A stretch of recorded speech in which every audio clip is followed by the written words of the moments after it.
됐다. 나는 간다. 68 노인의 떨리는 손이 아들이 건넨 김밥 도시락을 받아들었습니다. 서울의 번쩍이는 고층 아파트를 뒤로하고 돌아선 그의 어깨가 축 처져 있었죠. 300만 원.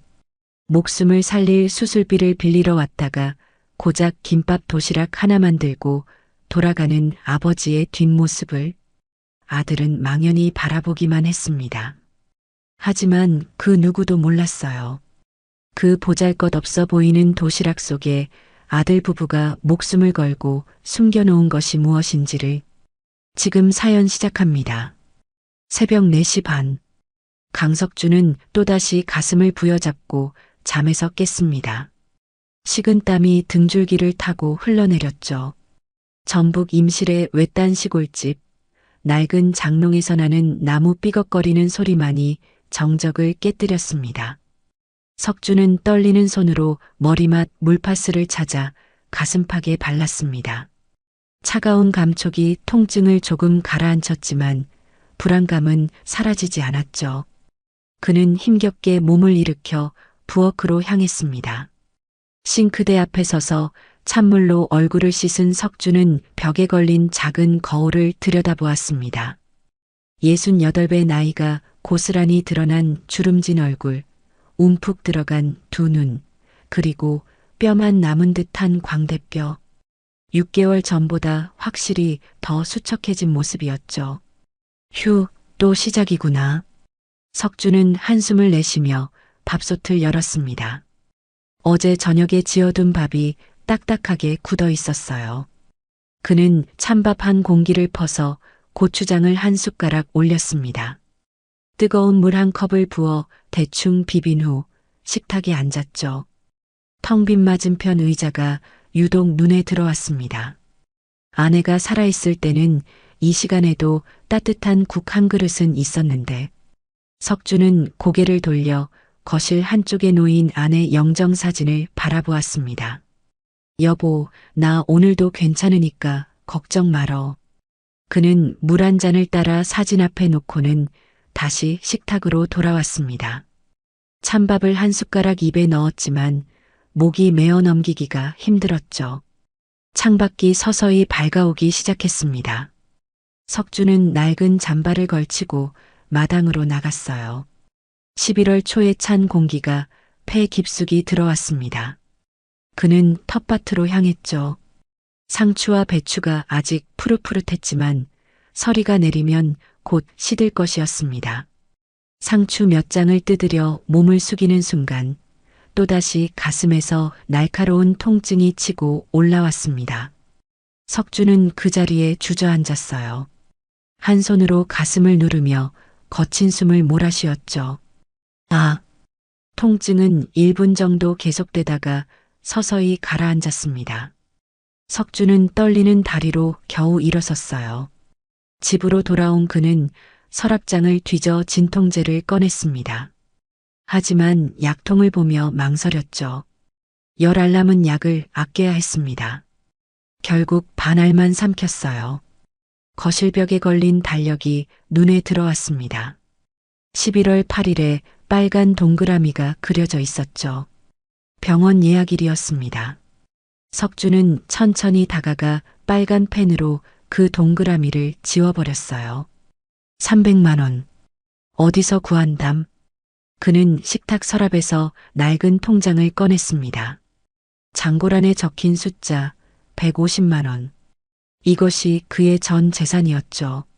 한우 10마리를 키우던 농장을 정리하고 빚을 갚고 나니 남은 것이 이것뿐이었습니다. 우편함을 확인하러 대문 밖으로 나간 석주는 전기요금 고지서를 발견했습니다. 봉투를 뜯어보니 2개월치가 밀려 있었어요. 38,000원. 그는 고지서를 주머니에 구겨 넣었죠. 마을 저편에서 개 짖는 소리가 들려왔습니다. 최할머니네 진돗개였어요. 석주는 그 집 굴뚝에서 연기가 피어오르는 것을 보며 부러운 마음이 들었습니다. 최할머니는 아들이 도시에서 잘 살고 있어 매달 용돈을 보내준다고 했죠. 우리 민재는 언제 전화 한번 하려나. 석주는 다시 집으로 들어와 낡은 소파에 앉았습니다. TV를 켜니 아침 뉴스가 나오고 있었어요. 독거노인 고독사 소식이 흘러나왔지만 그는 채널을 돌렸습니다. 탁자 위에 놓인 액자 속 아들 사진이 보였습니다. 서울의 번듯한 회사에 다니는 민재.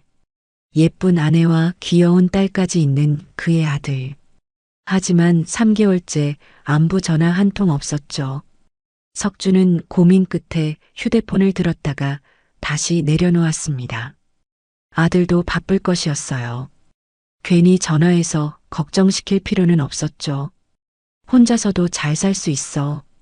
그래, 잘 살 수 있다고. 그는 스스로에게 말했지만 목소리에는 확신이 없었습니다. 오전 9시가 되자 석주는 최할머니 집으로 향했습니다. 대문 앞에서 잠시 망설이던 그는 작은 기침을 하며 문을 두드렸죠. 할머니, 석준이에요. 곧 발소리가 들리더니 최할머니가 문을 열었습니다. 75의 나이에도 허리가 꼿꼿한 그녀는 석준을 보자 환하게 웃었어요. 아이고, 석준이 왔구먼. 들어와, 감입차라도 한잔하고 가. 석준은 신발을 벗으며 따뜻한 구들장 온기를 느꼈습니다. 최할머니네는 아직도 보일러를 켜고 있었죠. 부러웠지만 내색하지 않았습니다. 거실에 앉자 최할머니가 김이 모락모락 나는 찻잔을 내밀었어요. 석주는 감사하다는 인사와 함께 찻잔을 받아들었습니다. 뜨거운 차가 목구멍을 타고 내려가자 몸이 조금 풀리는 것 같았죠. 우리 영감 일주기가 다음 주더라고. 최할머니가 갑작스럽게 말문을 열었습니다. 석주는 찻잔을 내려놓으며 그녀의 얼굴을 바라보았어요. 작년 이맘때 최할아버지가 심장마비로 돌아가신 것이 떠올랐습니다. 벌써 1년이 됐네요. 그 양반도 석준이처럼 가슴 아프다고 했는데 병원 갈 돈 아깝다고 버티다가 그렇게 됐지. 내가 그때 억지로라도 끌고 갔어야 했는데. 최할머니의 눈가가 촉촉해졌습니다. 석주는 가슴이 철렁 내려앉았어요. 자신의 모습이 겹쳐 보였기 때문이었죠. 자식들은 다 소용없어. 결국 혼자야, 혼자. 최할머니가 한숨을 쉬며 말을 이었습니다. 그녀의 아들은 대전에서 사업을 하고 있었지만 아버지 장례식 이후로는 얼굴을 비추지 않았죠. 그래도 할머니는 아들이 용돈이라도 보내주잖아요. 석준이 조심스럽게 말했습니다. 최할머니는 씁쓸하게 웃었어요. 한 달에 10만 원 보내주는 게 뭐 그리 대단하다고. 그것도 며느리가 챙겨서 보내는 거지. 그 녀석이 신경이나 쓰겠어? 그녀는 벽에 걸린 가족 사진을 가리켰습니다. 젊은 시절에 최할아버지와 함께 찍은 사진이었죠. 석준이는 그래도 민재가 잘 되지 않았어? 서울에서 좋은 회사 다닌다며. 네, 뭐. 바쁘겠죠. 석준은 대답을 얼버무렸습니다. 3개월째 연락이 없다는 말은 차마 꺼낼 수 없었어요. 자식들도 다 제 앞가림하느라 바빠. 부모 생각할 겨를이 어디 있겠어. 최할머니의 말에 석준은 고개를 끄덕였습니다. 하지만 마음 한구석에서는 아니라고 우리 민재는 다르다고 외치고 있었죠. 차를 다 마신 석준이 자리에서 일어서려 하자 최할머니가 붙잡았습니다. 잠깐만, 내가 어제 장에서 산 고구마가 있는데 좀 가져가. 아니에요, 괜찮습니다. 석준이 손사래를 쳤지만 최할머니는 이미 부엌으로 향하고 있었어요. 잠시 후 비닐봉지에 고구마 5개를 담아왔습니다. 혼자 사는 사람끼리 이렇게라도 나눠 먹어야지. 석준은 감사하다는 말과 함께 고구마를 받았습니다. 묵직한 무게가 왠지 위로가 되었죠. 집으로 돌아오는 길, 석준은 마을회관 앞을 지나갔습니다. 안에서 노인들의 웃음소리가 들려왔어요. 화투를 치고 있는 모양이었죠. 평소 같으면 들어가서 한판 끼었을 텐데 오늘은 그럴 기분이 아니었습니다. 박씨 아저씨, 뒤에서 이장이 불렀습니다. 석주는 걸음을 멈추고 돌아보았어요. 60 초반의 이장은 트럭에서 내리며 다가왔습니다. 오늘 안색이 안 좋아 보이는데 어디 아파요? 아니에요. 그냥 좀 피곤해서. 병원은 가봤어요? 요즘 보건소에서 무료 검진도 해준다는데. 이장의 걱정스러운 눈빛에 석주는 억지로 미소를 지었습니다. 괜찮아요. 그냥 나이 들어서 그런 거겠죠. 그래도 건강은 미리미리 챙겨야 해요. 박씨 아저씨는 그나마 아들이라도 있으니 다행이지. 이장의 말에 석주는 아무 대답도 하지 못했습니다. 그저 고개만 끄덕이고는 발걸음을 재촉했죠. 집에 돌아온 석주는 최 할머니가 준 고구마를 쪄먹었습니다. 달콤한 맛이 입안에 퍼졌지만 마음은 여전히 쓰기만 했어요. 최 할머니의 말이 계속 머릿속을 맴돌았습니다. 자식은 다 소용없다. 결국 혼자다. 그 말이 틀렸다고 믿고 싶었지만 3개월째 울리지 않는 전화가 그 말을 증명하는 것 같았습니다. 다음 날 아침 석주는 읍내 병원으로 향했습니다. 일주일 전에 받았던 검사 결과를 듣기 위해서였죠. 버스를 기다리는 30분 동안 그는 주머니 속 진통제를 만지작거렸습니다. 이제 8알만 남았어요. 병원 대기실은 노인들로 가득했습니다. 석주는 구석 자리에 앉아 번호표를 들여다보았죠. 23번. 아직 15명이나 더 기다려야 했습니다. 강석주님, 23번 강석주님. 1시간 반이 지나서야 그의 이름이 호명되었습니다. 석주는 떨리는 다리로 진료실로 들어갔어요. 40대 중반으로 보이는 의사가 컴퓨터 화면을 보며 인상을 찌푸리고 있었죠. 협심증이 꽤 진행됐네요. 관상동맥이 70% 이상 막혀 있습니다. 의사의 말에 석주는 숨이 막히는 것 같았습니다. 예상은 했지만 막상 확진을 받으니 다리에 힘이 빠졌어요. 당장 스텐트 시술을 받으셔야 합니다. 이대로 두면 심근경색으로 이어질 수 있어요. 그게 비용이 얼마나 되나요?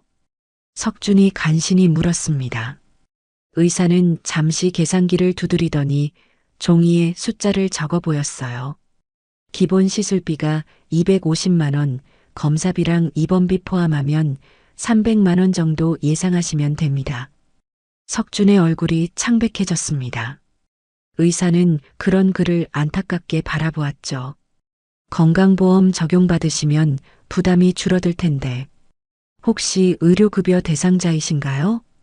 아니요, 그건 아닙니다. 석주는 고개를 저었습니다. 한우 농장을 운영했을 때의 재산이 아직 기준을 넘어서 의료급여는 받을 수 없었죠. 진료실을 나온 석주는 병원 로비 의자에 주저앉았습니다. 손에 든 처방전과 수술 동의서가 천근만근처럼 무거웠어요. 수술 날짜를 일주일 후로 잡아놨지만 그때까지 돈을 마련할 방법이 없었습니다.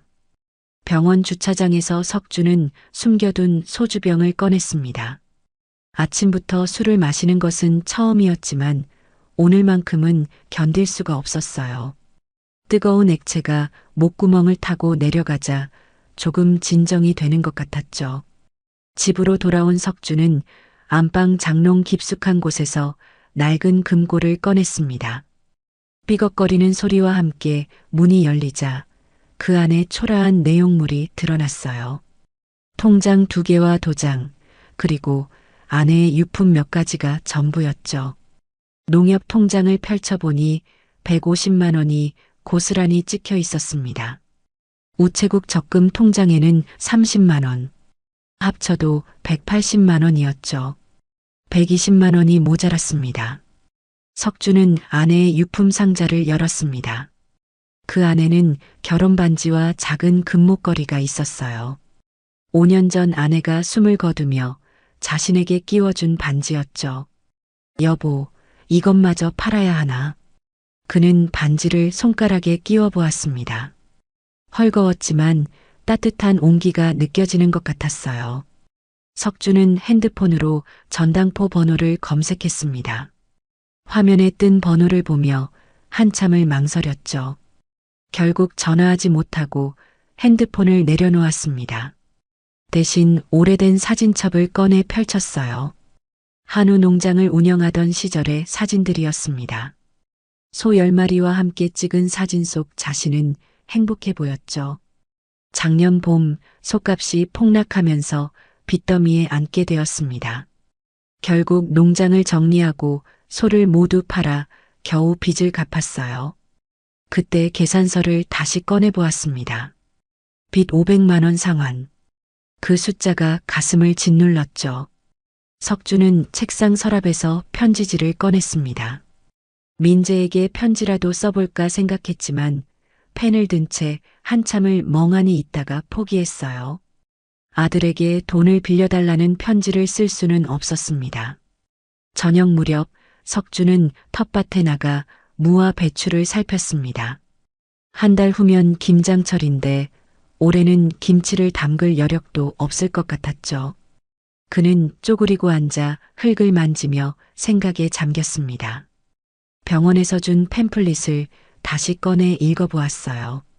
협심증 방치 시 사망률 30%. 그 숫자가 눈에 박혔습니다. 최할아버지처럼 되고 싶지는 않았어요. 민재야, 아빠가 한 번만. 석주는 그 말을 삼켰습니다. 자존심이 허락하지 않았죠. 하지만 죽음에 대한 공포는 점점 커져만 갔습니다. 사흘 후 새벽 3시 석주는 가슴을 움켜쥐고 침대에서 벌떡 일어났습니다. 이번엔 평소와 달랐어요. 왼쪽 팔까지 저리고 숨을 쉴 수가 없었죠. 식은땀이 온몸을 적시고 있었습니다. 으악! 이번엔 진짜. 석주는 떨리는 손으로 핸드폰을 찾았습니다. 119를 누르려던 손가락이 멈췄어요. 구급차를 부르면 병원으로 실려갈 것이고 당장 수술을 해야 한다고 할 것이 뻔했죠. 돈도 없는데 어떻게 하란 말입니까? 10분이 지나자 통증이 조금씩 가라앉기 시작했습니다. 석주는 거친 숨을 내쉬며 물파스를 온 가슴에 발랐어요. 진통제를 2알이나 삼켰지만 불안감은 사라지지 않았습니다. 이러다 정말 죽겠구나. 그는 창밖을 바라보며 중얼거렸습니다. 어둠 속에서 희미하게 보이는 텃밭이 마지막 풍경이 될지도 모른다는 생각에 두려움이 밀려왔죠. 아침이 되자 석주는 최할머니를 찾아갔습니다. 마침 그녀는 마당에서 빨래를 널고 있었어요. 어머, 석준이 오늘 안색이 더 안 좋네. 어디 많이 아파? 최할머니의 걱정스러운 목소리에 석준은 애써 웃어 보였습니다. 아니에요. 그냥 잠을 못 자서. 그러고 보니 오늘이 우리 영감 일주기네. 최할머니가 갑자기 말했습니다. 석준은 깜짝 놀라 그녀를 바라보았어요. 정확히 1년 전 오늘 최할아버지가 새벽에 심장마비로 쓰러졌던 것이었죠. 그때 영감이 새벽에 가슴 아프다고 했는데 나는 체한 줄 알고 소화제나 저먹으라고 했지. 1시간도 안 돼서 숨이 끊어졌어. 최할머니의 눈가가 붉어졌습니다. 그녀는 빨래를 내려놓고 석준을 똑바로 바라보았어요. 석준이도 혹시 가슴이 아픈 거 아니야? 석준은 순간 말문이 막혔습니다. 최할머니의 날카로운 눈빛이 자신을 꿰뚫어 보는 것 같았죠. 그는 고개를 저으며 발걸음을 돌렸습니다. 아니에요. 저는 괜찮아요. 집으로 돌아오는 길에 석준은 마을회관 앞에서 장례식 안내문을 보았습니다. 옆마을 박씨 어르신이 어제 돌아가셨다는 내용이었어요. 사인은 급성 심근경색, 69살이었습니다. 석준은 다리에 힘이 풀려 근처 벤치에 주저앉았습니다. 자신보다 1살 많은 사람이 같은 병으로 죽었다는 사실이 너무나 현실적으로 다가왔죠. 오후가 되어 석주는 장례식장을 찾았습니다. 상주는 서울에서 급히 내려온 아들이었어요. 40대 중반의 그는 눈이 퉁퉁 부어 있었죠. 아버지가 아프신 줄 알았으면 진작 모시고 병원에 갔을 텐데 돈이 없다고 계속 괜찮다고만 하셨어요. 상주의 말에 조문객들이 혀를 찼습니다. 석주는 그 말 한마디 한마디가 자신을 향한 것 같아 숨이 막혔어요. 그래도 자식한테라도 말씀을 하셨어야지. 부모 자식 간에 무슨 체면이 있다고. 옆에 있던 누군가의 말이 귀를 파고들었습니다. 석주는 더 이상 견딜 수가 없어 장례식장을 빠져나왔죠. 밖으로 나온 석주는 담배를 피우는 상주 아들을 만났습니다. 그는 석준을 보고 고개를 숙였어요. 아저씨, 저희 아버지랑 친하셨나 봐요? 그래, 가끔 만나곤 했지. 저는 정말 몰랐어요. 3개월 전에 전화드렸을 때도 괜찮다고만 하셨는데 어제 새벽에 갑자기 전화가 와서 상주의 목소리가 떨렸습니다. 그는 담배를 비벼 끄며 말을 이었어요. 마지막 통화에서 아버지가 아들아, 미안하다고 하셨어요. 그 말이 마지막이었습니다. 석주는 아무 말도 할 수 없었습니다. 가슴이 먹먹해졌죠. 그는 상주의 어깨를 토닥이고는 발걸음을 옮겼습니다.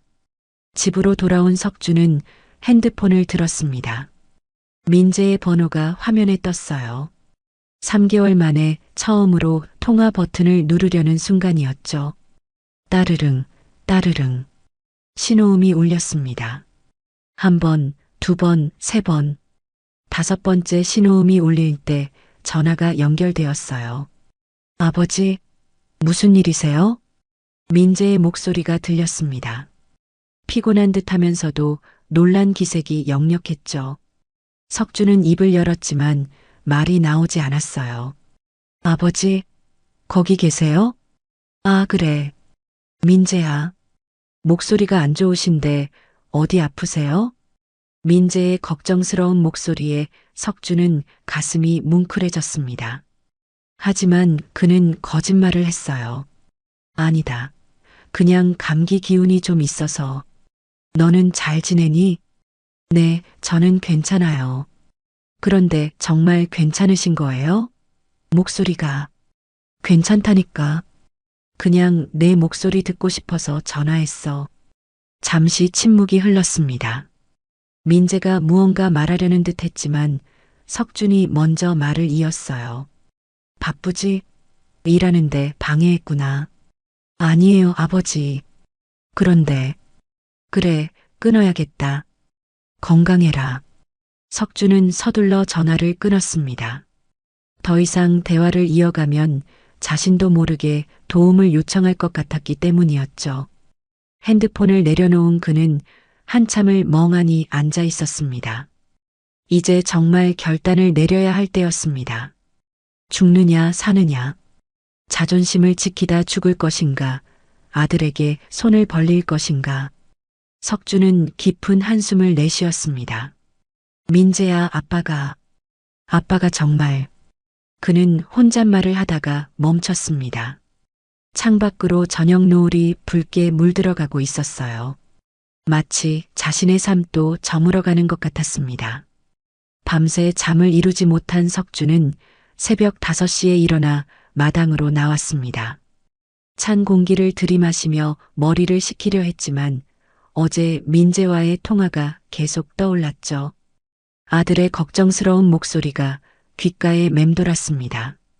부엌에서 석주는 커피를 타며 깊은 생각에 잠겼습니다. 탁자 위에는 병원에서 받은 수술 동의서가 놓여 있었어요. 4일 후가 수술 예정일이었습니다. 시간이 얼마 남지 않았죠. 트랙터 부품을 산다고 할까? 아니야, 민재가 시골에 와본 지 오래돼서 트랙터는 이미 팔았다는 걸 모를 거야. 석주는 혼잣말을 하며 여러 가지 핑계를 생각해 보았습니다. 지붕 수리비, 보일러 교체비, 세금. 하지만 어느 것도 300만 원이나 되는 큰 돈을 빌릴 만한 이유로는 부족했죠. 차라리 사업 자금이 필요하다고 할까? 하지만 68배 나이에 무슨 사업을 한다는 것인지 설명하기 어려웠습니다. 석주는 한숨을 쉬며 머리를 감싸 쥐었어요. 오전 10시 석주는 면사무소로 향했습니다. 혹시 받을 수 있는 복지 혜택이 있는지 알아보기 위해서였죠.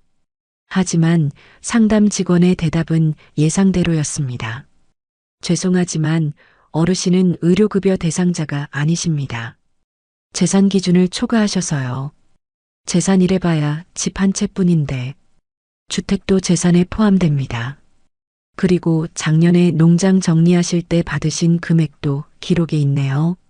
석주는 고개를 떨구고 면사무소를 나왔습니다. 제도의 사각지대에 놓인 자신의 처지가 서러웠죠. 집으로 돌아오는 길에 석주는 우체국에 들렀습니다. 적금 통장을 해지하려는 생각이었어요. 30만 원이라도 보태면 조금은 나아질 테니까요. 하지만 창구 직원의 말에 또다시 좌절했습니다. 이 적금은 만기가 내년 3월이네요. 지금 해지하시면 이자를 거의 못 받으십니다. 얼마나 받을 수 있나요? 원금 30만 원의 이자 1,000원 정도밖에 안 됩니다. 1,000원. 석주는 쓴웃음을 지었습니다. 그래도 해지하려던 찰나 핸드폰이 울렸어요. 최할머니였습니다. 석준아, 지금 어디야? 우리 집에 손님이 왔는데. 손님이요? 내 조카가 왔어. 빨리 와봐. 조카라니.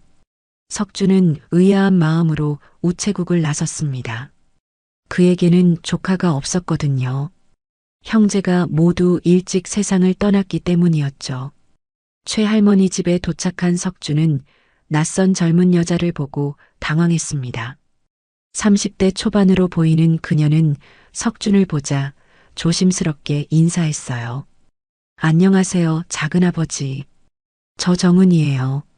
정민 오빠 동생이요. 정민. 10년 전에 사고로 죽은 조카의 이름이었습니다. 석주는 그제야 기억이 났어요. 정민에게 여동생이 있었다는 것을요. 은이구나. 얼마만인지 모르겠네. 20살 때 뵌 게 마지막이니까. 13년 만이네요. 정은은 가방에서 봉투를 꺼냈습니다. 석주는 그것을 보고 눈이 동그래졌어요. 이게 뭐니? 오빠가 생전에 작은아버지께 빚진 게 있다고 했어요. 이제야 갚아드리네요. 석주는 당황했습니다. 정민에게 돈을 빌려준 적이 없었거든요. 오히려 자신이 어려울 때 정민이 도와준 적이 있었죠. 아니야, 이건 받을 수 없어. 내 오빠한테 빌려준 돈 없어. 받으세요. 오빠가 작은아버지께서 어려우실 때 꼭 도와드리라고 했어요. 정은의 눈에 눈물이 맺혔습니다. 석주는 봉투를 열어보았어요. 50만 원이 들어있었죠. 큰 돈은 아니었지만 지금 상황에서는 가뭄의 단비 같았습니다. 이건 정말 받을 수 없어. 작은아버지, 사실 제가 최할머니께 다 들었어요. 지금 많이 아프시다고요. 석주는 최할머니를 돌아보았습니다. 그녀는 미안한 듯 고개를 숙였죠. 내가 걱정돼서 은희한테 연락했어. 미안해. 정은이 석준의 손을 잡았습니다. 따뜻한 온기가 전해졌어요. 작은아버지, 더 필요하시면 말씀하세요. 제가 도와드릴게요. 석준은 고개를 저었습니다. 이미 충분했어요. 아니, 너무 과분했죠. 하지만 이 50만 원을 더해도 여전히 70만 원이 부족했습니다. 정은이 떠난 후 석주는 방에 앉아 깊은 고민에 빠졌습니다. 이제 선택지는 두 가지뿐이었어요. 아내의 유품을 팔거나 아들에게 돈을 빌리거나. 저녁 무렵 석주는 결심을 했습니다. 아내의 반지를 꺼내 손바닥에 올려놓고 한참을 바라보았죠. 반지 안쪽에 새겨진 날짜가 보였습니다. 1979년 5월 15일. 결혼기념일이었어요. 여보, 미안해. 하지만 살아야겠어. 석주는 반지를 주머니에 넣고 전당포 번호를 다시 찾았습니다. 하지만 전화기를 든 손이 떨려 번호를 누를 수가 없었어요. 그때 핸드폰이 울렸습니다. 민재였죠. 아버지, 어제 전화 끊고 계속 신경 쓰여서요. 정말 괜찮으신 거예요? 민재의 목소리에는 진심 어린 걱정이 묻어났습니다. 석주는 목이 메어왔어요. 그래, 괜찮다. 이번 주말에 시간 내서 한번 내려갈게요. 얼굴 좀 뵙고 싶어서요. 주말. 그때는 이미 수술을 받아야 하는 시기였습니다. 석주는 당황했어요. 아니야, 올 필요 없어. 바쁠 텐데. 아니에요, 가야겠어요. 아버지 목소리가 영 이상해요. 석주는 더 이상 대화를 이어갈 수 없었습니다. 민재가 오면 모든 것이 들통날 테니까요. 그래. 그럼 그때 보자. 전화를 끄는 석주는 이제 정말 결정을 내려야 했습니다. 시간이 없었어요. 내일이라도 서울로 올라가 민재를 만나야 했습니다. 돈을 빌리러 간다는 것이 자존심 상하는 일이었지만 더 이상 미룰 수는 없었죠. 석주는 오래된 가방을 꺼내 옷을 챙기기 시작했습니다. 가장 좋은 옷을 골랐어요. 10년 전 민재가 사준 낡은 정장이었지만 그나마 가장 번듯한 옷이었죠. 다음 날 새벽 4시 석주는 이미 일어나 준비를 마친 상태였습니다. 낡은 정장을 입고 거울 앞에 섰죠. 넥타이를 매려다가 포기했어요. 오히려 더 어색해 보일 것 같았거든요. 가방에는 텃밭에서 캔 고구마 10개와 사과 5개를 넣었습니다. 빈손으로 가기는 뭐했고 그렇다고 살 것도 없었죠. 주머니에는 230만 원이 든 봉투를 넣었어요. 혹시 민재가 의심할까봐 가져가기로 한 것이었습니다. 트랙터 부품값 300만 원인데 230만 원은 있어. 70만 원만 부족해. 석주는 거울을 보며 연습했습니다. 목소리가 떨리지 않도록 몇 번이나 반복했죠. 하지만 아무리 연습해도 자연스럽지 않았어요. 첫 버스를 타기 위해 석주는 집을 나섰습니다. 동이 트기 전이라 마을은 고요했죠. 정류장까지 30분을 걸어가는 동안 그는 계속 망설였습니다. 정말 이래야만 하는 걸까? 안 가면 죽는다. 가야 해. 석주는 스스로를 다그치며 발걸음을 재촉했습니다. 정류장에 도착했을 때는 이미 온몸이 땀으로 젖어 있었어요. 가슴이 조금 답답했지만 참을 만했죠. 5시 30분 읍내로 가는 첫 버스가 도착했습니다. 석주는 뒷좌석에 앉아 창밖을 바라보았어요. 익숙한 풍경이 스쳐 지나갔지만 마치 마지막으로 보는 것처럼 느껴졌습니다. 읍내 터미널에서 서울행 버스로 갈아탔습니다. 평일 이른 시간이라 버스는 한산했어요. 석주는 창가 쪽 좌석에 앉아 눈을 감았습니다. 하지만 잠은 오지 않았죠. 3시간 반이 지나 서울 고속버스 터미널에 도착했습니다. 9시가 조금 넘은 시각이었어요. 평일 오전이라 터미널은 그리 붐비지 않았지만 석준에게는 여전히 낯설고 어지러운 곳이었죠. 지하철역으로 내려가는 계단에서 석준은 잠시 멈췄습니다. 숨이 차올랐어요. 천천히 숨을 고른 후 다시 걸었지만 평소보다 힘이 들었습니다. 경로우대권 한 장 주세요. 창구에서 표를 받은 석준은 노선도를 한참 들여다보았습니다. 판교까지 가려면 2번 갈아타야 했어요. 2호선에서 4호선으로 다시 신분당선으로. 지하철 안은 출근 시간이 지나 한산했습니다. 석준은 구석 자리에 앉아 가방을 꼭 끌어안았어요. 민재의 회사 주소를 적은 종이를 꺼내 다시 확인했죠. 판교 테크노밸리. 무슨 회사 이름이 이렇게 어려워.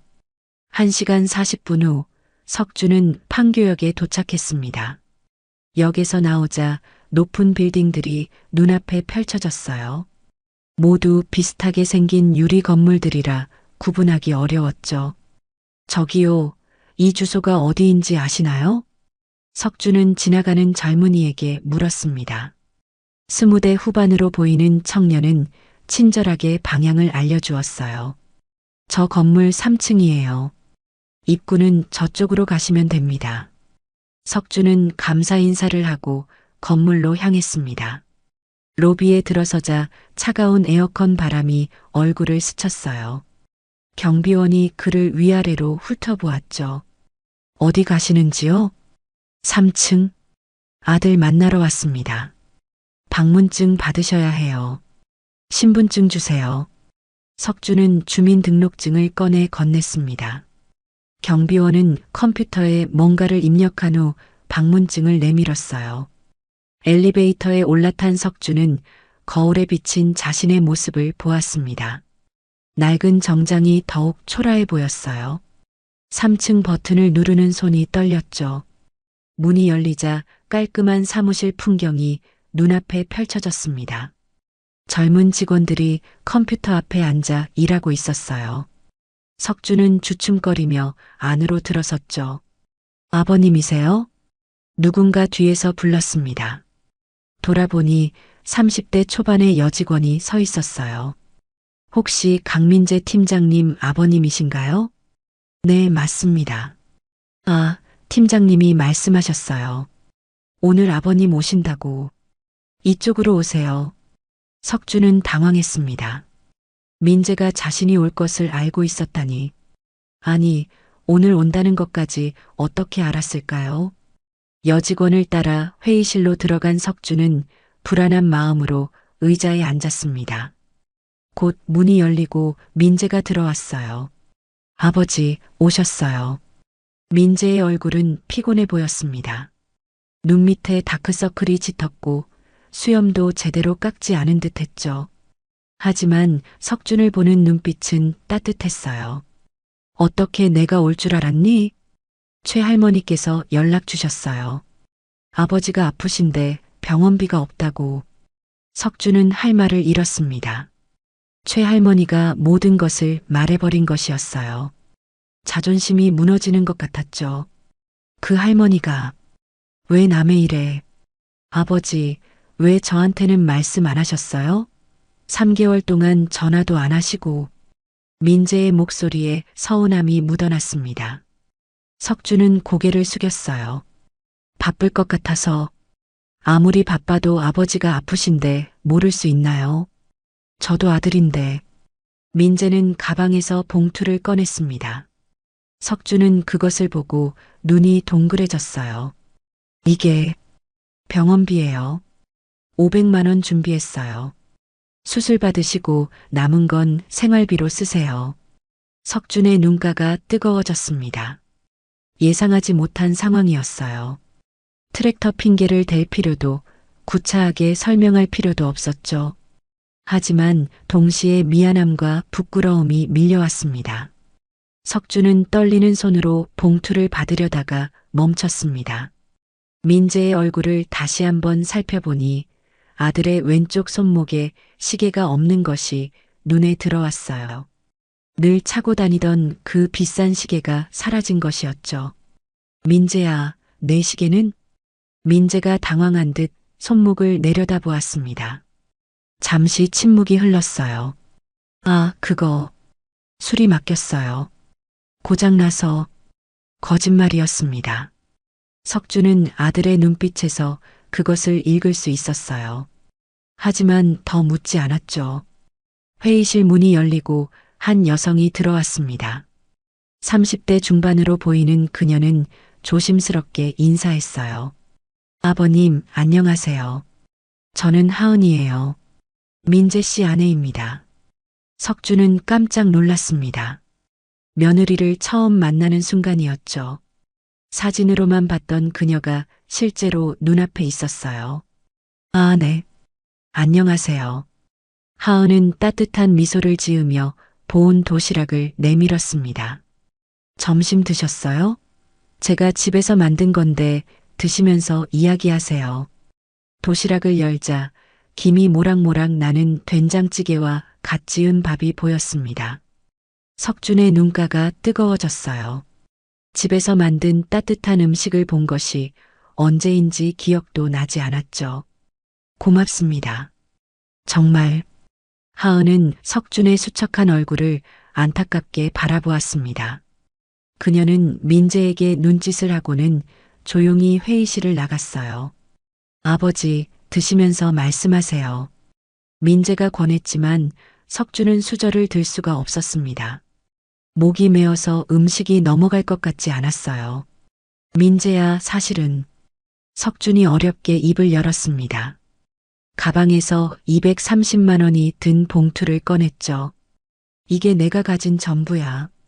너한테 70만 원만 빌리려고 했는데. 민재의 표정이 어두워졌습니다.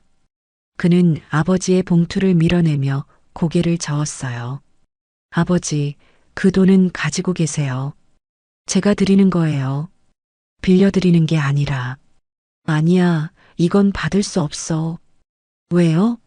제가 아들인데 왜 못 받으세요? 민재의 목소리가 높아졌습니다. 그의 눈에 눈물이 맺혔어요. 아버지, 저 지금 회사 사정이 안 좋아서 실업급여 받고 있어요. 그래도 이 돈은 어떻게든 마련했어요. 제발 받아주세요. 석준은 충격을 받았습니다. 민재가 실직 상태라니. 그런데도 500만 원을 마련했다는 것이 믿기지 않았죠. 바로 그때 하은이 다시 들어왔습니다. 그녀의 손에는 작은 봉투가 하나 더 있었어요. 아버님, 이것도 보태주세요. 봉투를 열어보니 100만 원이 더 들어 있었습니다. 석준은 놀라서 하은을 바라보았죠. 이건 어떻게? 제가 번역 일을 하고 있어요. 이번에 받은 성급금이에요. 아버님 건강이 더 중요하니까요. 석준은 더 이상 참을 수가 없었습니다. 눈물이 주르륵 흘러내렸어요. 처음 보는 며느리가 형편이 어려운 상황에서도 이렇게 도와주려 한다는 것이 너무나 감사했죠. 미안하다. 정말 미안해. 민재가 아버지의 손을 잡았습니다.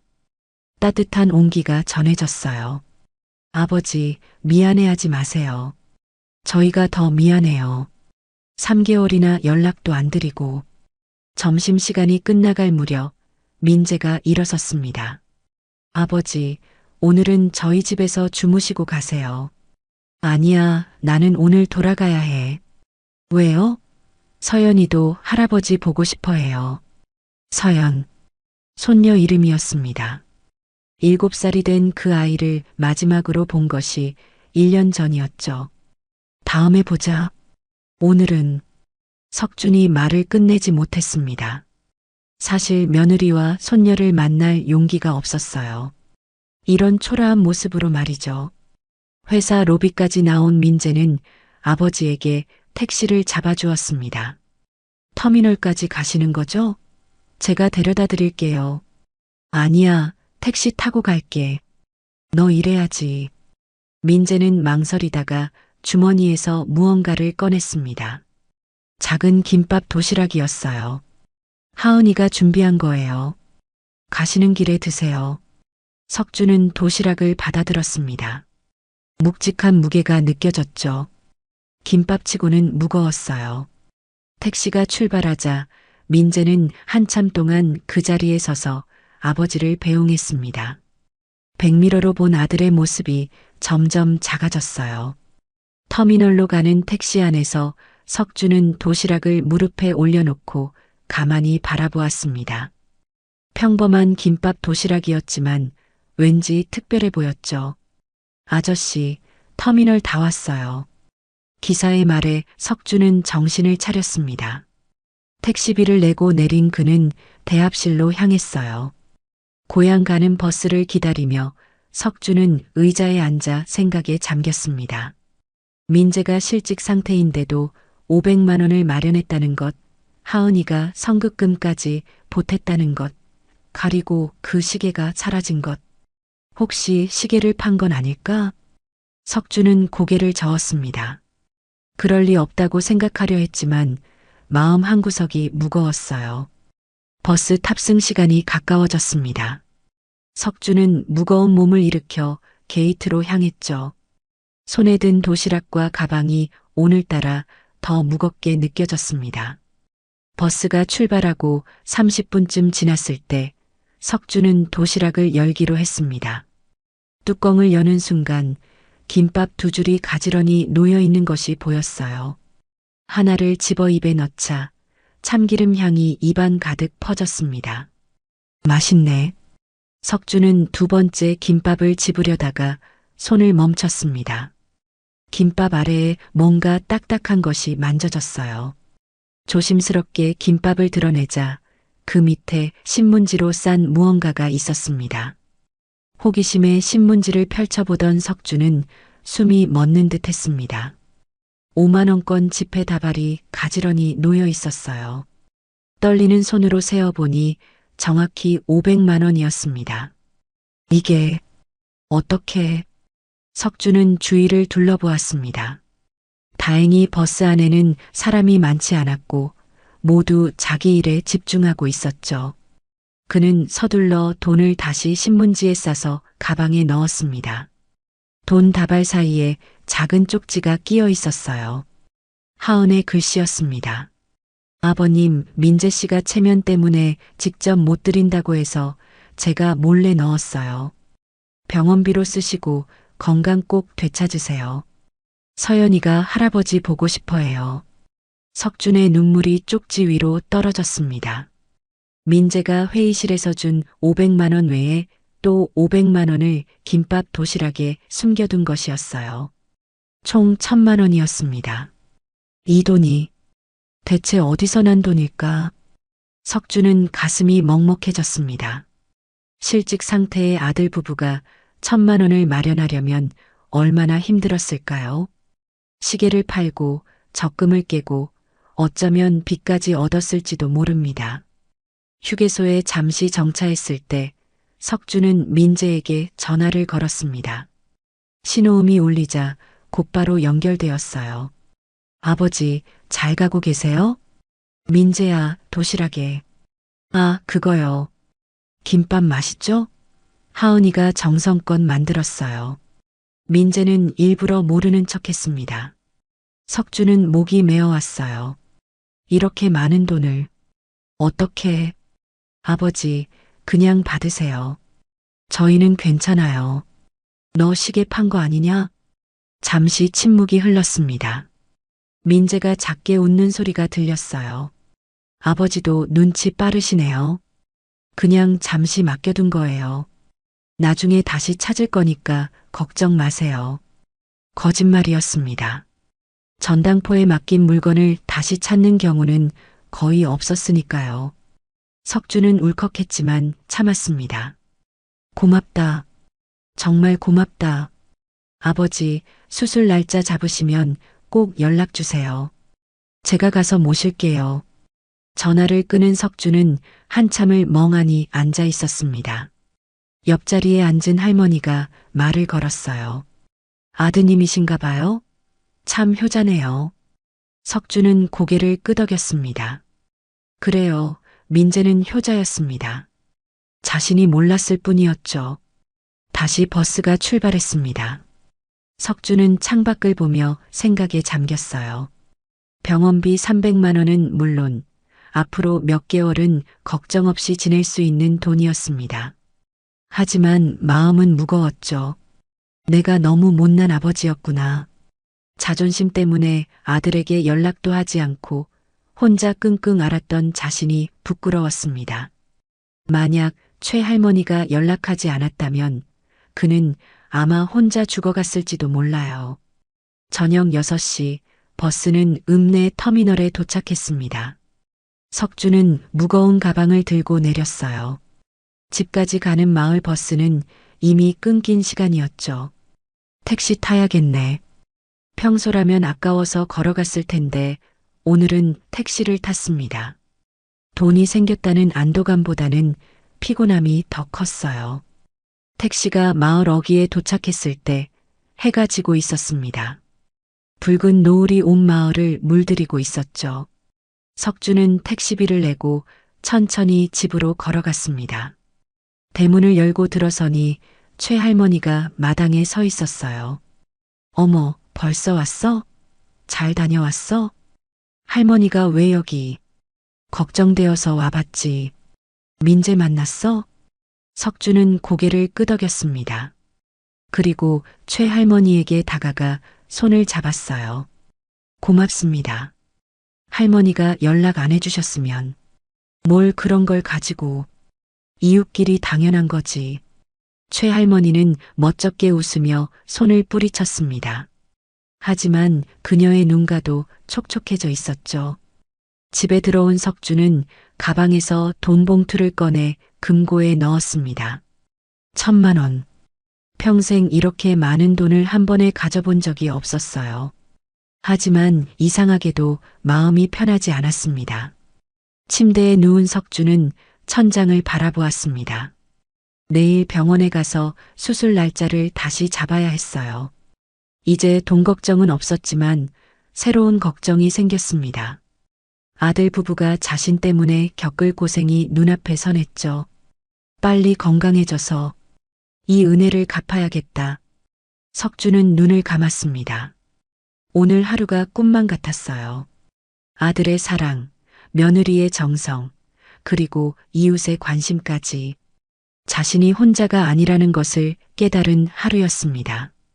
다음 날 아침 석주는 일찍 일어나 병원으로 향했습니다. 가슴 속에는 희망과 불안이 뒤섞여 있었어요. 돈은 있지만 수술이 잘 될지는 아무도 모르는 일이었죠. 병원 접수처에서 석주는 수술 날짜를 다시 예약했습니다. 직원은 컴퓨터를 확인하더니 고개를 끄덕였어요. 11월 15일 오전 9시로 잡았습니다. 14일에 입원하셔야 해요. 이틀 후였습니다. 석주는 수술 동의서에 서명하며 손이 떨렸어요. 이제 정말 현실이 되는 것이었죠. 수술비는 선납하셔야 합니다. 350만 원입니다.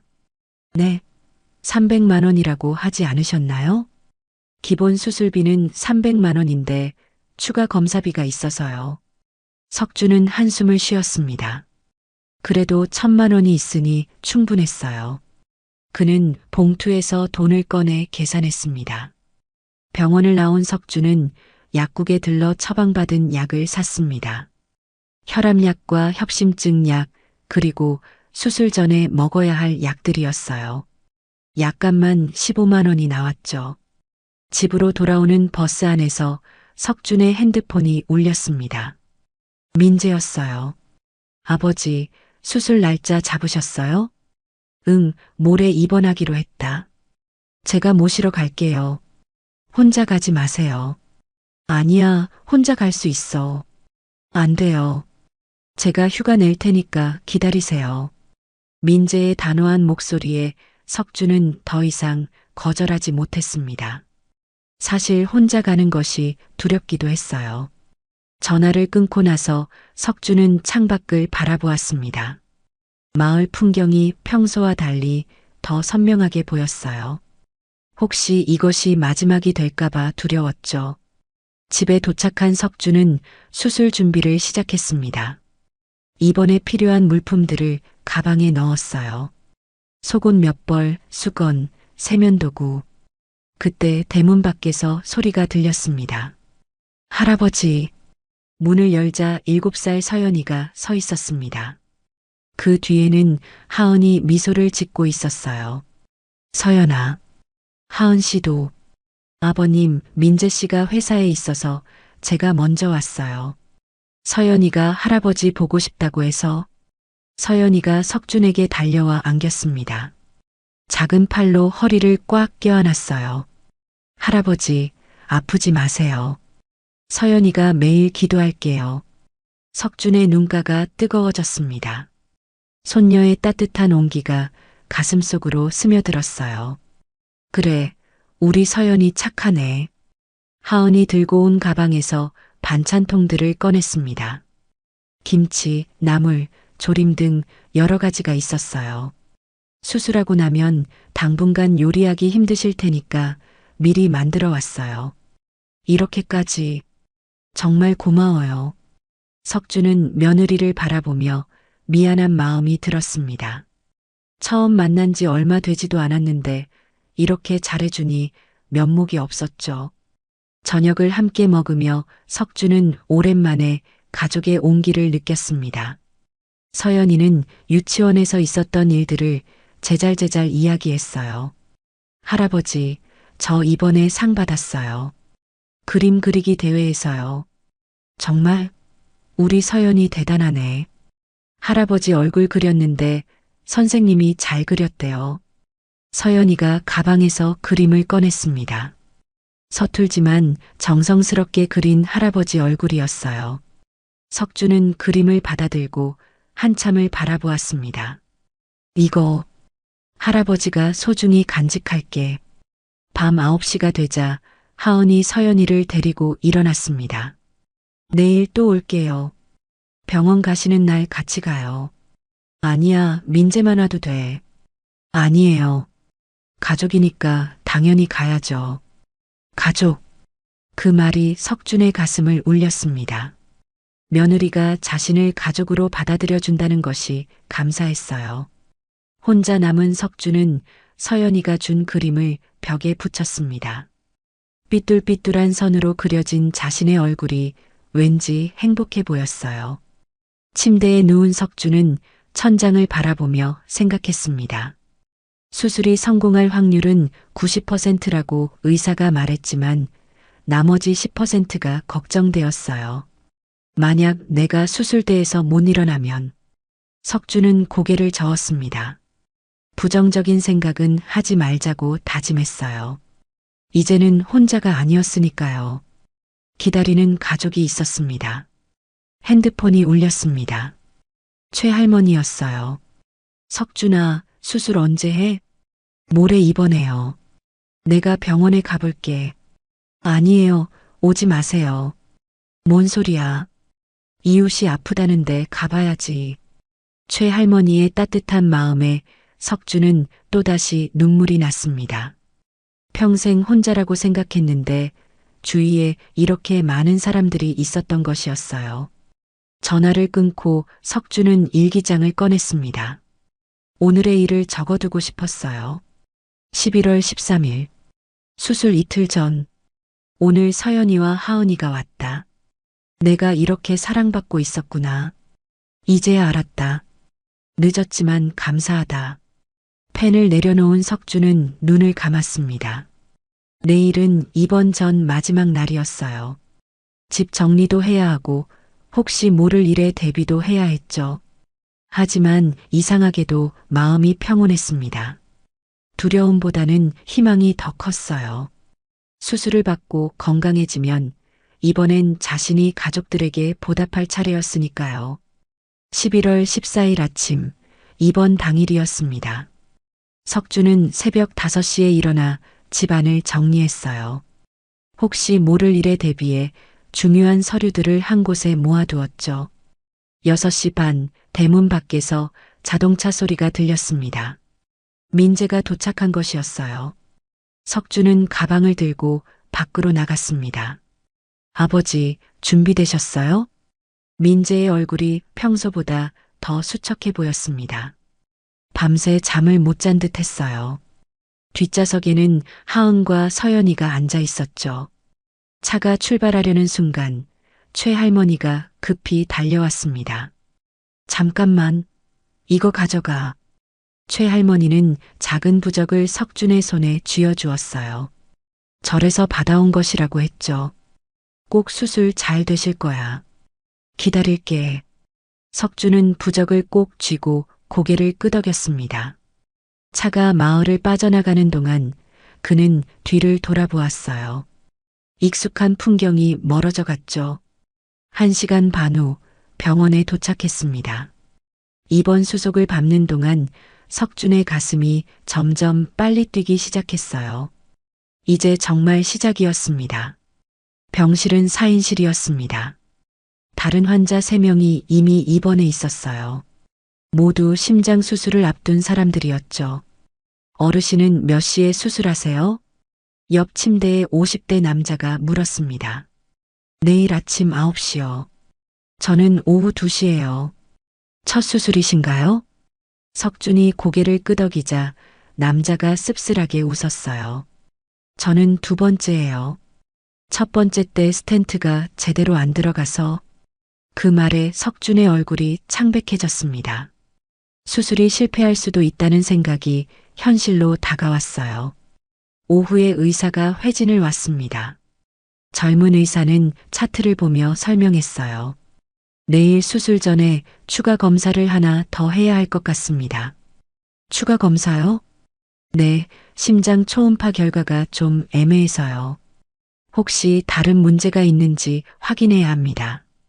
석준의 불안감이 커졌습니다. 다른 문제라니 설마 더 심각한 병이 있는 건 아닐까요? 저녁 6시 면회 시간이 되자 민재 가족이 다시 왔습니다. 서연이는 색종이로 만든 학을 들고 있었어요. 할아버지, 이거 제가 만들었어요.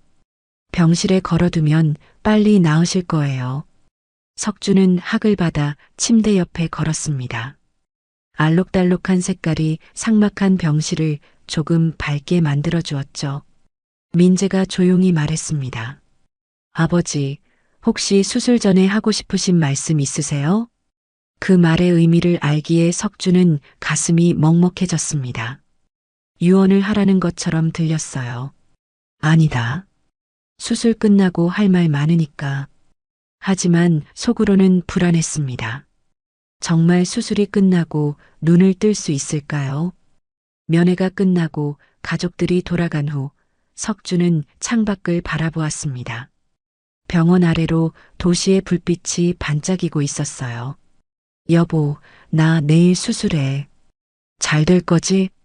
석준은 아내의 사진을 꺼내 속삭였습니다. 사진 속 아내는 여전히 미소 짓고 있었죠. 밤 9시 간호사가 들어왔습니다. 내일 수술이시니까 오늘 밤 12시부터는 금식하셔야 해요. 네, 알겠습니다. 간호사가 나간 후 옆 침대의 환자가 말했어요. 저도 작년에 수술 받을 때 무서웠는데 생각보다 괜찮더라고요. 하지만 그의 목소리에도 불안이 묻어났습니다. 두 번째 수술이라는 것이 그를 더 두렵게 만드는 것 같았어요. 석준은 핸드폰을 꺼내 민재에게 문자를 보냈습니다. 아들아, 고맙다. 사랑한다. 짧은 문자였지만 하고 싶은 말을 모두 담았습니다. 혹시 내일 못 깨어나면 이것이 마지막 인사가 될지도 몰랐으니까요. 곧 답장이 왔습니다. 아버지, 내일 수술 잘 되실 거예요. 저희가 기다리고 있을게요. 저도 사랑해요. 석준의 눈물이 핸드폰 화면에 떨어졌습니다. 이제야 아들과 제대로 소통하게 된 것이 아쉬웠어요. 새벽 2시 석준은 잠에서 깼습니다. 가슴이 답답했어요. 수술 전 긴장 때문인지 아니면 병 때문인지 알 수 없었죠. 복도에서 누군가의 울음소리가 들렸습니다. 어디선가 환자가 위급한 상태인 것 같았어요. 의료진이 뛰어다니는 발소리가 복도를 울렸죠. 석준은 두려웠습니다. 저것이 내일 자신의 모습이 될 수도 있었으니까요. 그는 최 할머니가 준 부적을 꺼내 가슴에 품었습니다. 제발 살게 해주세요. 간절한 기도였습니다. 아직 하지 못한 일들이 너무 많았어요. 손녀가 초등학교 들어가는 것도 봐야 하고 민재에게 제대로 된 아버지 노릇도 해야 했죠. 새벽 5시 간호사가 들어와 수술 준비를 시작했습니다. 수술복으로 갈아입고 팔에 링거를 꽂았어요. 긴장하지 마세요. 우리 병원 최고의 의사 선생님이 집도하십니다. 간호사의 위로에도 석준의 손은 계속 떨렸습니다. 죽음의 그림자가 점점 가까이 다가오는 것 같았어요. 11월 15일 오전 8시 수술 1시간 전이었습니다. 석준은 이동 침대에 누워 수술실로 향하고 있었어요. 천장의 형광등이 빠르게 지나갔죠. 수술실 앞 대기실에 민재 가족이 기다리고 있었습니다. 서연이는 울먹이는 얼굴로 할아버지 손을 잡았어요. 할아버지, 꼭 건강하게 나오세요. 그래, 우리 서연이 울지 마. 석준이 손녀의 머리를 쓰다듬자 서연이는 더 큰 소리로 울음을 터뜨렸습니다. 하은이 서둘러 아이를 안아달랬어요. 민재가 아버지의 손을 꼭 잡았습니다. 그의 손은 차갑게 떨리고 있었죠. 아버지, 수술 잘 될 거예요. 저희가 여기서 기다릴게요. 석준은 아들의 얼굴을 바라보았습니다. 하고 싶은 말이 많았지만 목이 메어 아무 말도 나오지 않았어요. 수술실 문이 열리고 간호사가 나왔습니다. 들어가셔야 합니다. 가족들과의 작별 시간이 끝났습니다. 석준은 마지막으로 가족들을 둘러보았어요. 이것이 정말 마지막이 될 수도 있다는 생각에 가슴이 찢어질 듯 아팠죠. 수술실 안은 차갑고 밝았습니다. 의료진들이 분주하게 움직이고 있었어요. 석준은 수술대로 옮겨졌습니다. 강석준님 맞으시죠? 지금부터 마취를 시작하겠습니다. 마취가 의사가 말했습니다.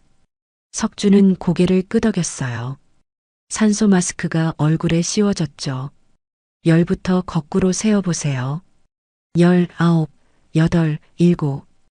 의식이 흐려지기 시작했습니다. 마지막으로 떠오른 것은 아내의 얼굴이었어요. 그리고 완전한 어둠이 찾아왔습니다. 수술이 시작된 지 2시간이 지났습니다. 대기실에서 민재는 초조하게 발을 동동 구르고 있었어요. 하은은 서연이를 안고 의자에 앉아 있었죠. 왜 이렇게 오래 걸리는 거지? 민재가 중얼거렸습니다. 원래 1시간 반이면 끝난다고 했는데 이미 그 시간을 넘겼어요. 바로 그때 수술실 문이 열리고 의사가 나왔습니다. 얼굴 표정이 심각했어요. 보호자분이신가요? 네, 저는 아들입니다. 아버지가 어떻게 되셨나요? 의사는 잠시 망설이다가 입을 열었습니다. 수술 중에 예상치 못한 합병증이 발생했습니다. 민재의 얼굴이 새하얗게 변했습니다. 하은도 벌떡 일어났어요. 합병증이요? 무슨? 스텐트를 삽입하는 과정에서 혈관이 일부 손상되었습니다. 지금 지혈 중인데 상황이 좀 위험합니다. 민재의 다리에 힘이 풀렸습니다. 그는 벽을 짚고 겨우 서 있었어요. 그럼 아버지가 최선을 다하고 있습니다. 조금만 더 기다려주세요. 의사는 다시 수술실로 들어갔습니다. 민재는 그 자리에 주저앉았어요. 눈물이 주르륵 흘러내렸죠. 아버지, 제발. 하은이 남편을 안아주었습니다. 서연이도 아빠가 우는 것을 보고 따라 울기 시작했어요. 또 1시간이 지났습니다. 대기실의 공기는 무겁기만 했죠. 최할머니도 소식을 듣고 달려왔습니다. 어떻게 된 거야? 석준이가 지금 수술 중이에요. 합병증이 생겼대요. 최할머니의 얼굴도 어두워졌습니다. 그녀는 품에서 묵주를 꺼내 기도하기 시작했어요. 수술 시작 4시간째, 마침내 수술실 문이 열렸습니다. 의사가 피곤한 얼굴로 나왔어요. 일단 수술은 끝났습니다. 아버지가 살아계신 거죠? 민재가 다급하게 물었습니다. 의사는 신중하게 대답했어요. 네, 살아계십니다. 하지만 그 순간 모두의 심장이 멈춘 듯 했습니다. 아직 의식이 돌아오지 않았습니다. 수술 중 출혈이 심해서 뇌로 가는 산소 공급이 일시적으로 부족했어요. 그게 무슨 말이에요? 혼수 상태입니다. 언제 깨어날지는 알 수 없어요. 민재는 그 자리에 무너져 내렸습니다. 하은이 비명을 질렀고 서연이는 무서워서 엄마 품에 파고들었어요. 석주는 중환자실로 옮겨졌습니다. 온몸에 각종 기계가 연결되어 있었죠. 심장 박동 소리만이 규칙적으로 울렸습니다. 면회 시간에 민재가 들어왔습니다. 아버지의 창백한 얼굴을 보자 눈물이 터졌어요. 아버지, 저예요. 민재예요. 들리세요? 대답은 없었습니다. 석주는 깊은 잠에 빠진 것처럼 조용히 누워 있었어요. 아버지, 제발 눈 좀 떠주세요. 저희가 기다리고 있잖아요. 민재는 아버지의 손을 잡고 울었습니다. 차가운 손에서 아무런 반응도 없었어요. 의사가 들어와 설명했습니다. 뇌파는 정상입니다. 다만 언제 의식이 돌아올지는 예측할 수 없어요. 하루일 수도 있고, 일주일일 수도 있고, 평생 못 깨어날 수도 있다는 거죠? 의사는 대답하지 않았습니다. 그것이 답이었어요. 밤이 되었습니다. 민재는 중환자실 앞 의자에 앉아 있었어요. 하은과 서연이는 지쳐서 병원 휴게실에서 잠들었죠. 아버지, 미안해요. 제가 더 일찍 모셨어야 했는데. 민재는 혼자 중얼거렸습니다. 자책감이 그를 짓눌렀어요. 새벽 2시 갑자기 알람이 울렸습니다. 의료진이 급히 중환자실로 뛰어들어갔어요. 민재는 불안한 마음으로 밖에서 기다렸습니다. 30분 후 의사가 나왔습니다. 심장이 일시적으로 멈췄었습니다. 다시 소생시켰지만 상태가 매우 불안정해요. 민재는 더 이상 서 있을 수가 없었습니다. 모든 희망이 사라지는 것 같았어요. 혼수 상태 사흘째 11월 18일이었습니다. 석주는 여전히 깨어나지 않고 있었어요.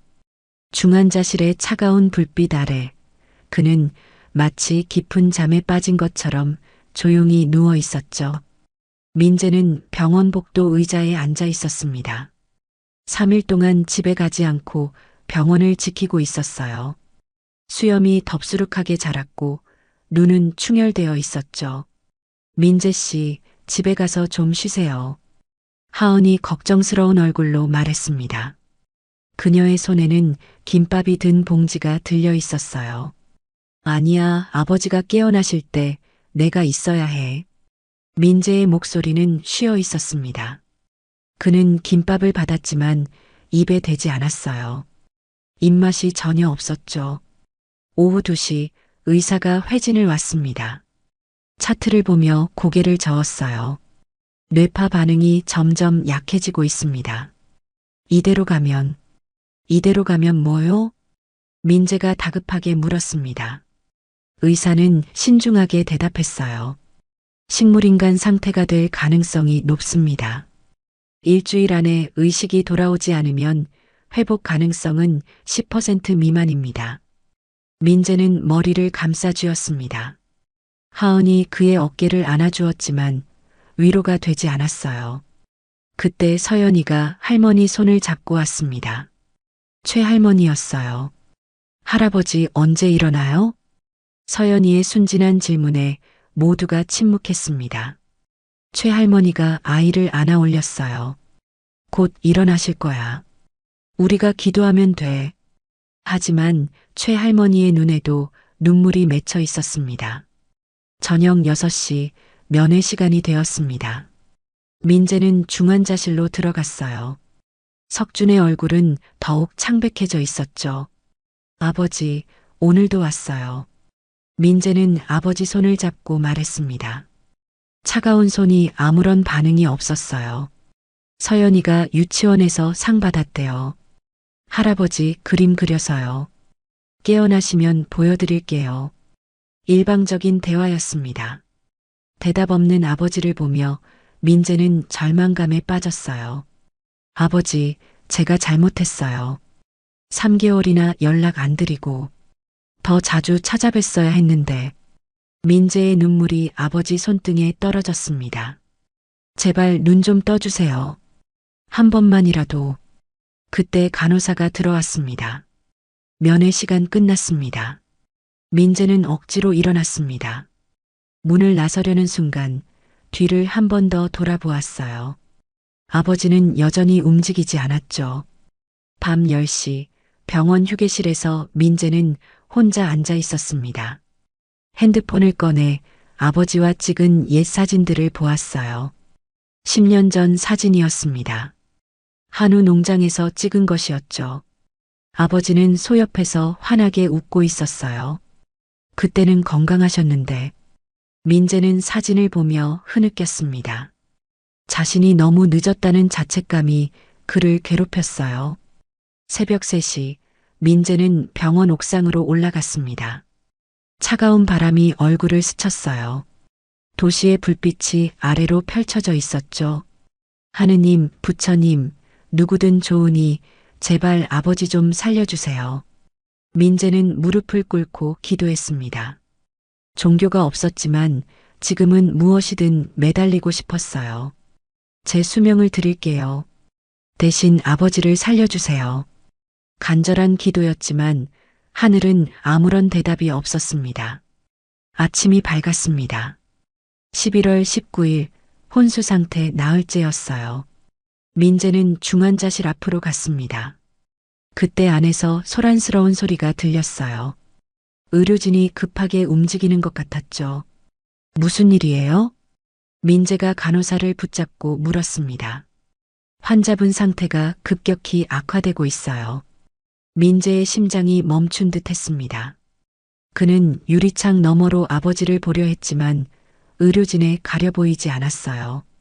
30분 후 의사가 나왔습니다. 표정이 매우 심각했어요. 혈압이 계속 떨어지고 있습니다. 신장 기능도 악화되고 있어요. 그럼 어떻게 되는 거예요? 오늘이 고비입니다. 오늘을 넘기지 못하실 수도. 의사는 말을 끝맺지 못했습니다. 민재는 그 자리에 주저앉았어요. 하은이 달려와 남편을 안았습니다. 서연이도 아빠가 우는 것을 보고 따라 울었어요. 안 돼. 아버지가 이렇게 가시면 안 돼.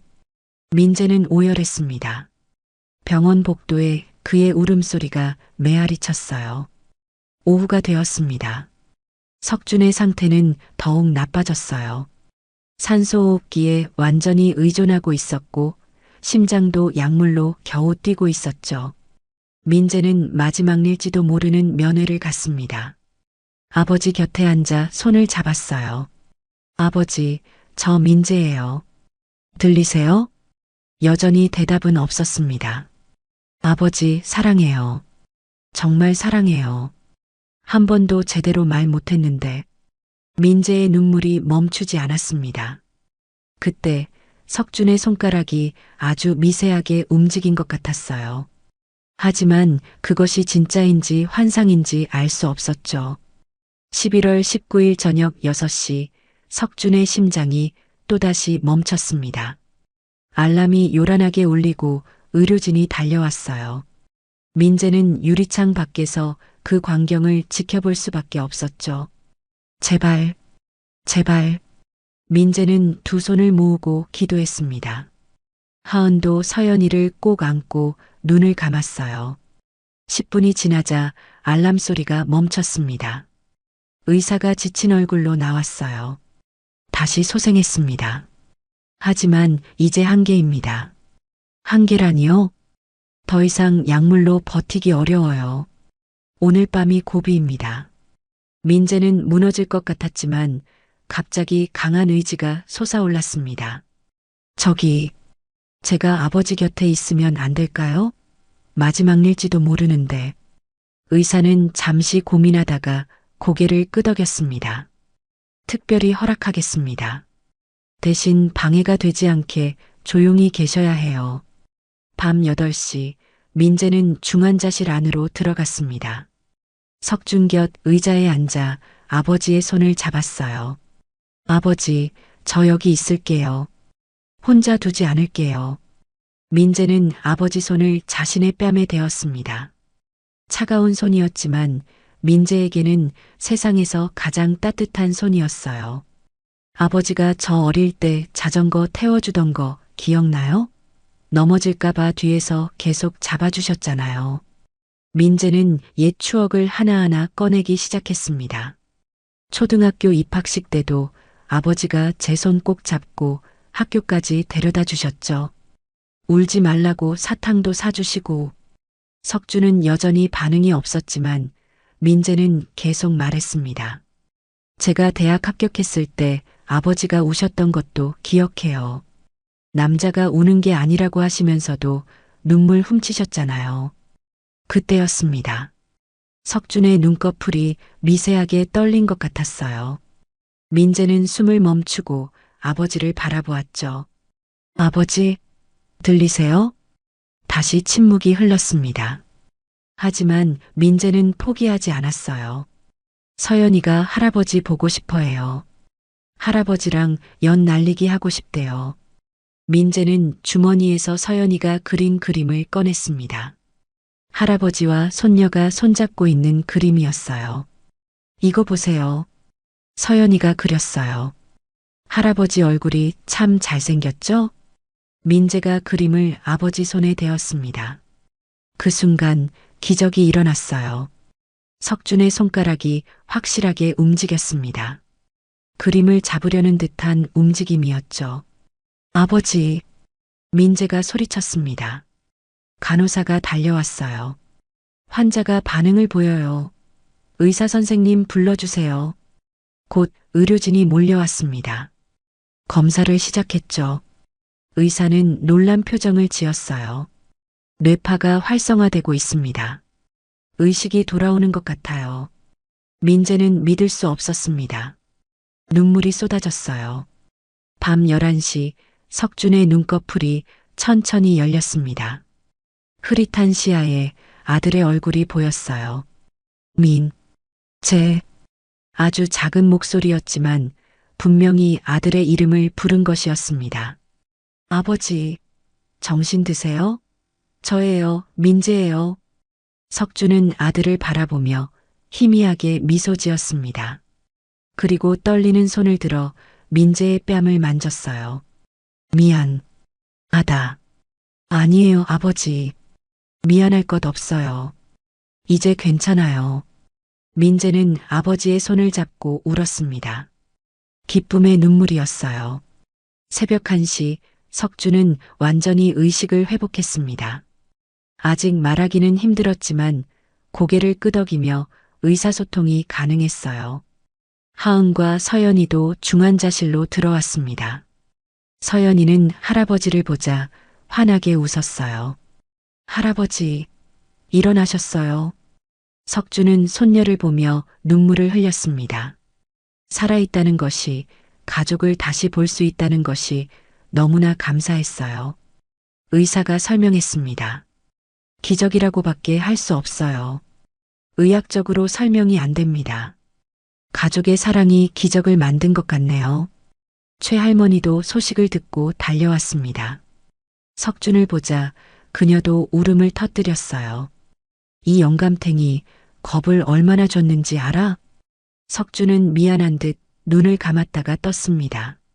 말은 못해도 감사한 마음이 전해졌어요. 11월 20일 아침 석준은 일반 병실로 옮겨졌습니다. 아직 완전히 회복된 것은 아니었지만 위험한 고비는 넘긴 것이었어요.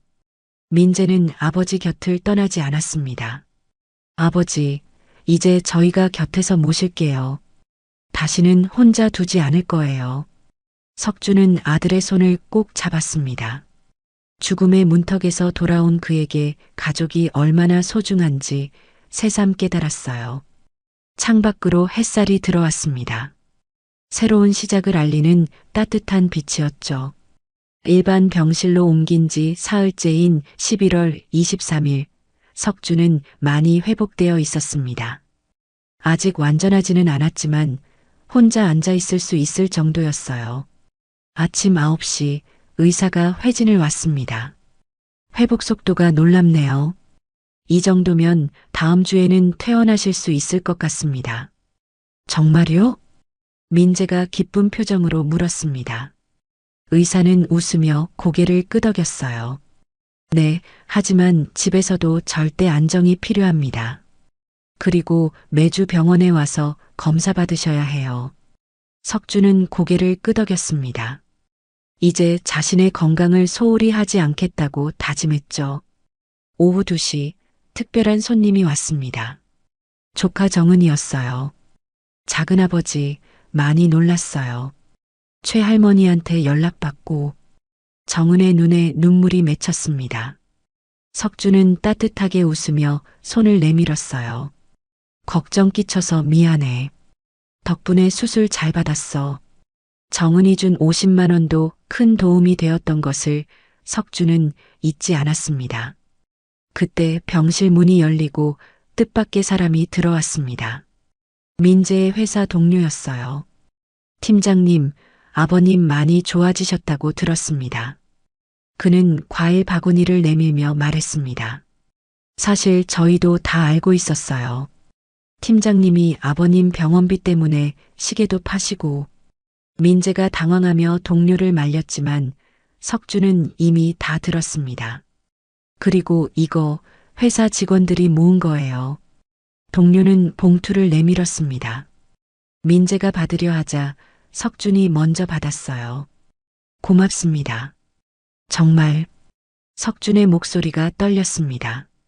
아들이 자신을 위해 얼마나 희생했는지 그리고 주변 사람들이 얼마나 도와줬는지 알게 되었어요. 저녁 무렵 하은이 집에서 만든 죽을 가져왔습니다.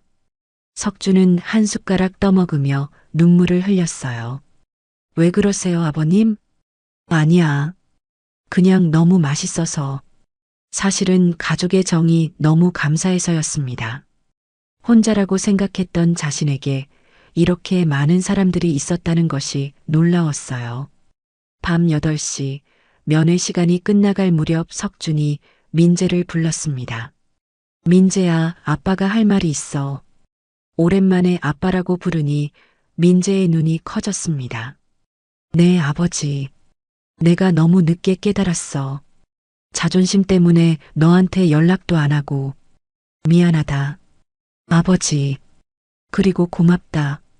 내가 없었으면 나는 이미. 석주는 말을 끝맺지 못했습니다.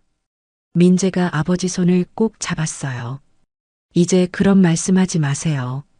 앞으로 잘 지내면 되죠. 11월 25일 퇴원을 이틀 앞둔 날이었습니다. 석주는 병실 창가에 앉아 밖을 내다보고 있었어요. 그때 핸드폰이 울렸습니다. 최할머니였죠. 석준아, 퇴원한다며?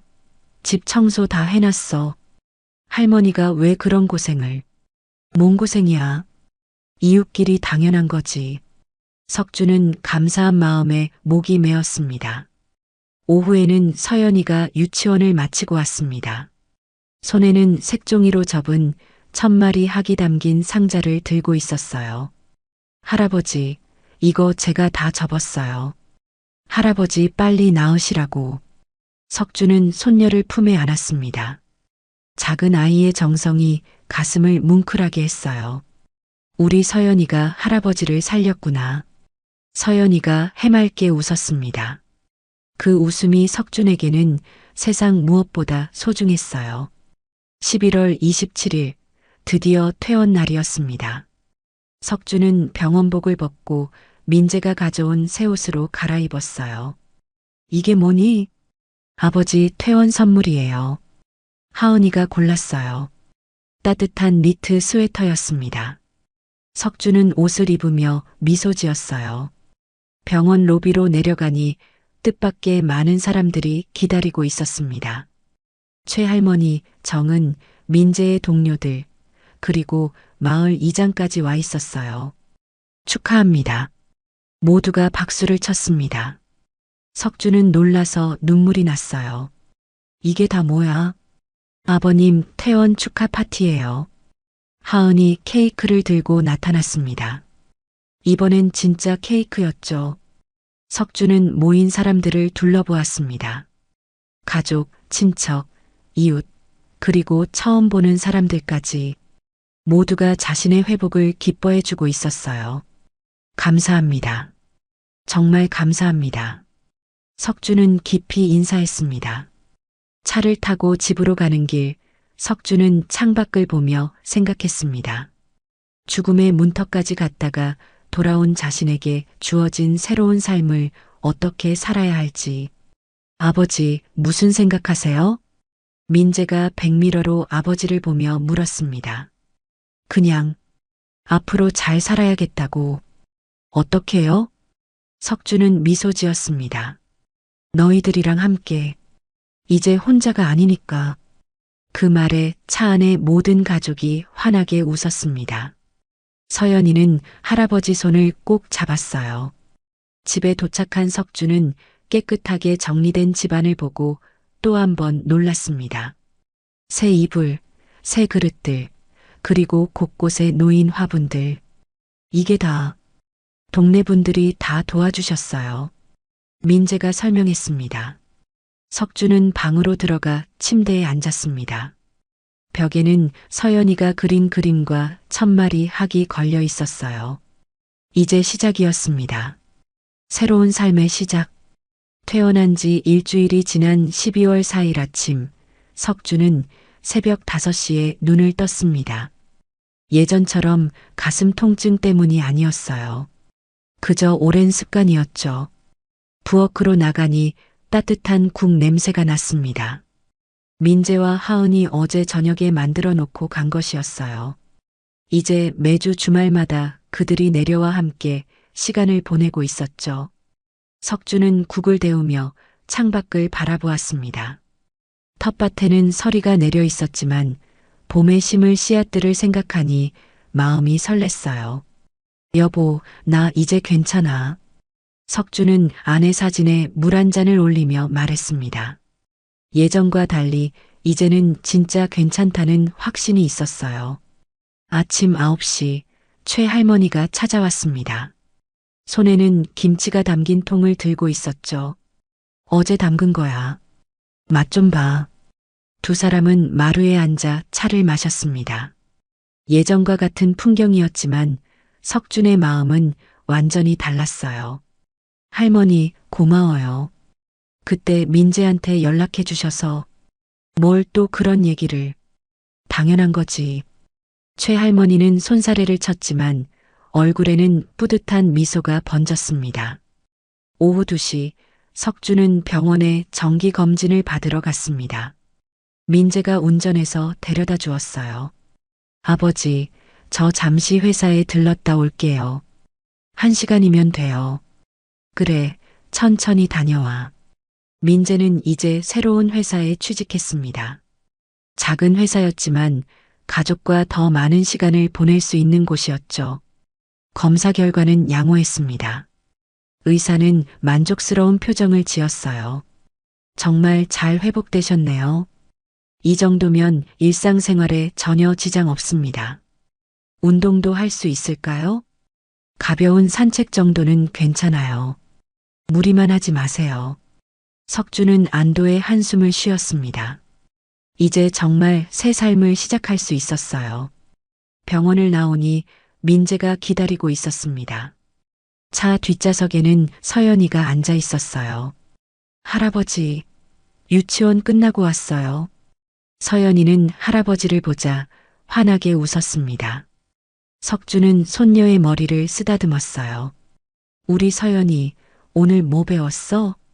오늘 크리스마스 카드 만들었어요.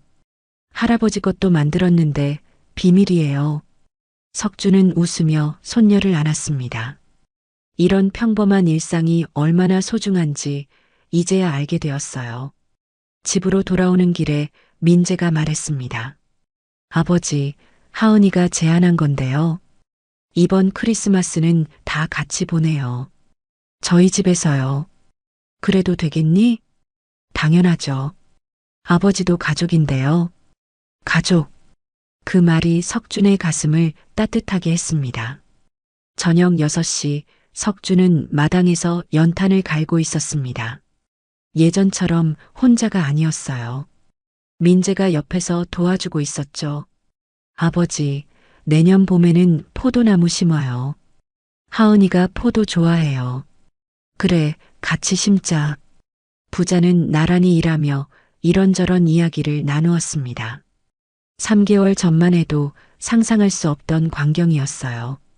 밤 9시 가족들이 돌아간 후 석주는 일기장을 펼쳤습니다. 12월 4일. 오늘도 감사한 하루였다. 건강하게 일어날 수 있어서, 가족과 함께 할 수 있어서, 이웃과 정을 나눌 수 있어서, 죽음의 문턱에서 돌아온 후 모든 것이 새롭게 보인다. 작은 것 하나하나가 기적 같다.